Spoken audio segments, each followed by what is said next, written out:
Бидэнд хэл хязгаар, орон зай, цаг хугацаа гэж үгүй. Бидний дунд орчуулагч, IT инженер, эдийн засагч зэрэг төрөл бүрийн мэргэжлийн ухаалаг, чадварлаг, мэдрэмжтэй хүмүүс ажилдаг. Бид өглөө, өдөр, шөнийн турш цаг хором мөчвөртэй уралдаж, бүхий л мэдээллийг цуглуулдаг. Бид худал хуурмгийг ялан дийлж, хувиршгүй үннийг хөдөлшгүй тогтоодог.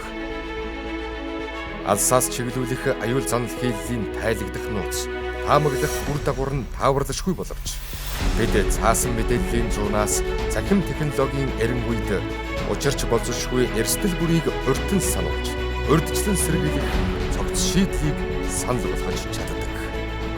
Бид бол хууль журам, хүний эрх, ёс суртахууныг чандлан сахиж, бие сэтгэлийн төсвөр хадуужлыг хормын төдийч үл алдрааж, бат мөрдөх сонор сэрэмжийг эгшин зуурч эс сатааруулж, мянганаас мянган дуламжилсан Монгол төрийнхөө тусгаар тогтнол үрд эрхэмлэн сахих үндэсний аюулгүй байдаг язгуур эрх ашиг Монголын ард түмний эв нэгдэл хүсэл мөрөөдлийн төлөө эх орондоо тангараг өргөсөн тагнуулын ажил.